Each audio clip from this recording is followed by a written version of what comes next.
दिव्यांगांना समाजात स्वाभिमानाने जगता यावे आणि त्यांना आर्थिकदृष्ट्या स्वावलंबी बनवता यावे या उद्देशाने रत्नागिरी शहरात एका महत्त्वपूर्ण उपक्रमाचे आयोजन करण्यात आले होते.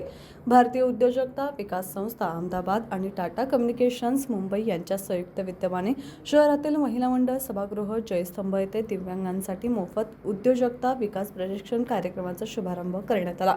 या उपक्रमाचे संपूर्ण आयोजन नगरसेवक सुहेल मुकदम यांच्या वतीने करण्यात आले. या कार्यक्रमाप्रसंगी प्रकल्प अधिकारी जितेंद्र पांडे यांनी उपस्थित दिव्यांगांना प्रशिक्षणाचे महत्त्व पटवून दिले. ते म्हणाले की केवळ शासकीय मदतीवर अवलंबून न राहता दिव्यांगांनी स्वतःचा छोटा मोठा व्यवसाय सुरू करून स्वावलंबी व्हावे हा या प्रशिक्षणाचा मुख्य हेतू आहे. आजच्या पहिल्याच दिवशी सुमारे 40 दिव्यांग बांधवांनी या प्रशिक्षणासाठी आपली नोंदणी केली आहे. या प्रशिक्षणार्थींच्या कागदपत्रांची पडताळणी पूर्ण झाल्यानंतर त्यांना आठवडाभराचे विशेष प्रशिक्षण दिले जाणार आहे. केवळ प्रशिक्षणच नव्हे तर प्रशिक्षण पूर्ण केल्यानंतर त्यांना प्रत्यक्ष व्यवसाय उभारणीसाठी तांत्रिक आणि इतर आवश्यक सहकार्य देखील संस्थेमार्फत केले जाणार आहे.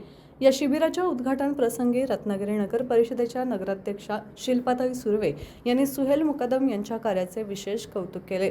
दिव्यांगांच्या आयुष्यात आशेचा किरण निर्माण करण्यासाठी सुहेल मुकदम यांनी उचललेले हे पाऊल अत्यंत कौतुकास्पद आणि महत्त्वाचे आहे अशा शब्दात त्यांनी आपला गौरव व्यक्त केला. यावेळी व्यासपीठावर नगराध्यक्षांसोबत नगरसेवक सुहेल मुकदम, नगरसेवक तथा नियोजन सभापती सुहेल साखरकर, शकील गवाणकर, शौकत पावसकर, अहमद मालवणकर यांसह अन्य मान्यवर उपस्थित होते. या उपक्रमाला यशस्वी करण्यासाठी सुहेल मुकदम मित्र परिवारातील सदस्यांनी विशेष मेहनत घेतली. शहरातील बहुसंख्येने नागरिक आणि दिव्यांग बांधव या कार्यक्रमाला उपस्थित होते.